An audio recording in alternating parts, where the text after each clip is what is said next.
Hey there, welcome back to my channel. And if you're new here, welcome. I'm Racquel, and today we're going to talk about the awesome, wonderful, majestic, almost magical benefits of castor oil. I have been knowing about castor oil for a long time, maybe 10 years or so, but I've only used it on my hair. I found out the great properties that castor oil has, and I mainly used it in my hair to kind of seal in moisture. My hair tends to be very porous or high porosity, I should say, in that water enters into it and leaves it very quickly.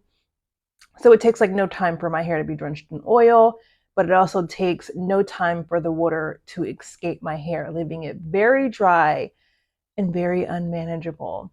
So when I was on the market for a good sealant to keep the moisture in my hair longer, castor oil and shea butter kind of popped up.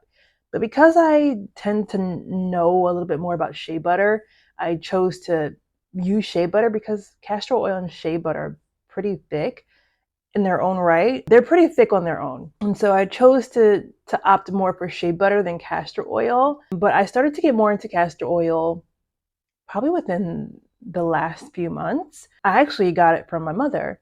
She has been using castor oil for a few months now, and she told me how it was helping her. And she sent me a couple links to information that could educate me on the benefits of castor oil. And then I started using it on my face. And so my mother uses it on her face and on her body, her skin. And so when I started to do my own research on it, I'm just like, well, why haven't I been using this on my skin this whole time? And so I'm going to share with you some of the benefits of castor oil and how, if you're not using it, you're doing yourself a disservice. And so in this video, I'm going to show you the benefits of castor oil, how to use it, what kind to get, and explain why you should be incorporating this into your routine if it's not in your routine already. So here we go. Inflammation is the cause of a lot of diseases in the body, but if you have inflammation in your skin, it can cause swelling and puffiness and redness. So if you have an anti-inflammatory such as castor oil, that can help soothe those areas that are inflamed, it could really help the condition of your skin. A lot of people use castor oil typically under their eyes. I don't have like a baggy eyes, but sometimes if I don't get enough sleep, I can have, some of those, you know, it doesn't get dark, but it does have like a line there sometimes, but that's not an issue that I tend to have. But if you have puffiness under your eyes, it's great to use on your skin to reduce the inflammation. So number one, it's an anti-inflammatory. Number two is that it has antibacterial properties. So if you're dealing with clogged pores and bacteria on your skin that can cause clogged pores, using castor oil on your skin can help reduce your breakouts. Because it's an antibacterial, like olive oil is also antibacterial, it'll help to reduce the bacteria that's on your skin. When you use castor oil on your skin, you might start to notice less breakouts. Number three is that it contains antioxidants. Antioxidants help to fight free radicals. Free radicals are responsible for accelerating the aging process. Castor oil has antioxidant properties, and what we all want as women is to look our best and look our most youthful. If you're wanting to fight the aging process, get some antioxidants in your diet and in your skincare by using castor oil. Number four is that castor oil is full of fatty acids. You might have heard of fatty acids before, but fatty acids are essential for maintaining good, healthy skin. And to have an oil that's full of these acids can really help to benefit the look and feel of your skin. So I know at least when we age, like the texture and the skin barrier can feel less smooth, I guess, for some people. Incorporating these fatty acids into your skin can help improve the look and feel of your skin. And that's a plus for any man or woman. Number 5 is moisture. Moisture, moisture, moisture, moisture. Water is the only hydration we can actually get into our skin and hair, but castor oil helps to seal in that moisture. So it creates like a barrier for the water to stay in into your skin longer. And so it'll hold on to that moisture by not letting it escape. And so your skin will feel smoother, more rejuvenated, with the additional benefits of castor oil, of course, with the antioxidants, the antibacterial, the fatty acids, along with the properties that help to keep that moisture in your hair, because it's a pretty thick oil. If you use castor oil by itself, which I do sometimes, it can feel like, you just have to take a little bit, okay? But it will definitely keep that moisture in your skin for longer. And so moisture helps to fight wrinkles. Moisture is the key to life, hydration.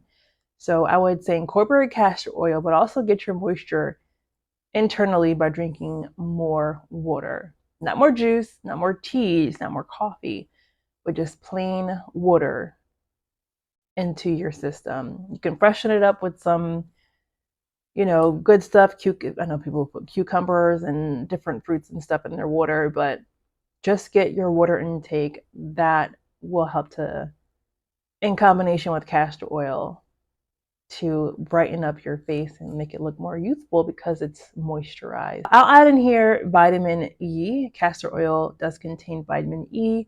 Vitamin E is known to break down scar tissue.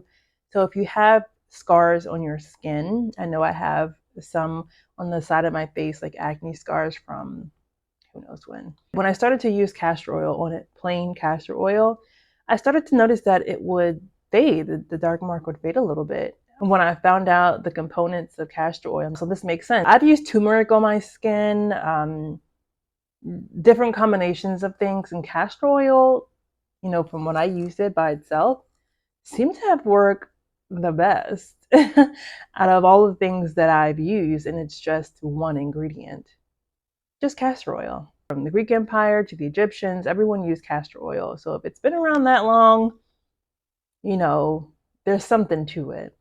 There's actually a lot more benefits for castor oil. I'm just going to tell you the main things of why you should be incorporating it into your skin now in your routine. And so let's go into that. So for me, what I do is that I clean my face with a balanced soap. So I tend to use, is it Dr. Bronner's? I'll show a picture on screen of the soap that I tend to use more often than not. If you're cleaning makeup off your face, I would encourage you to double cleanse. So what I do is I use an oil. Right now I'm using grapeseed oil, and I'll just put it in my hand with a full face of makeup, and I'll just slather it all over my skin. I used to think this was the dumbest thing. I'm just like, why are we slathering a whole bunch of oil on our face with makeup on it? Then I tried it and I'm just like, okay. Clean it off with a wipe. Clean the oil and the makeup off with a wipe, and that will get the makeup off pretty well. Then what you can do is use a soap, a gentle soap, to clean your skin again. After that, you want to use witch hazel. You can use just a pure witch hazel brand. It doesn't have to be anything, special. Just use something that's pure, and use a cotton pad or a cotton ball. Use that around your face. You'll find that you probably still have some makeup like in the corners up here, maybe down here if you missed it. Witch hazel also has some great properties, and I might make a separate video on that. After you use the witch hazel, you want to go in with the things that you would typically use if you have a serum, like a vitamin C serum or what have you. Sometimes I'll skip that step and go right into the castor oil and lotion mix. I tend to spray my face with aloe vera juice first. So after I put on the witch hazel, I'll spray it with aloe vera juice. Let that sink in. I'll really wet my face up, okay? Sometimes I'll massage it in. And after that, after it dries a little bit, I won't let my face completely dry sometimes, but after that, I'll use a lotion and then the castor oil together. I tend to think the castor oil is pretty, darn good on its own. But if you don't want that greasy look on your face, I would suggest you mixing it half with castor oil. And it doesn't have to be a lot, half with castor oil and half with your favorite fragrance-free lotion. I think it's called Cetaphil. Hopefully I'm saying that right. I'll put it up here.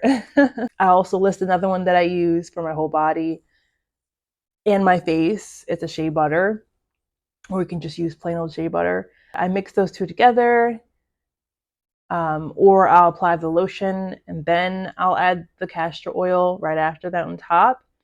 Whichever way you want to do it that way. Just make sure you get the castor oil, right, here where you can get those wrinkles. Make sure it's on your forehead.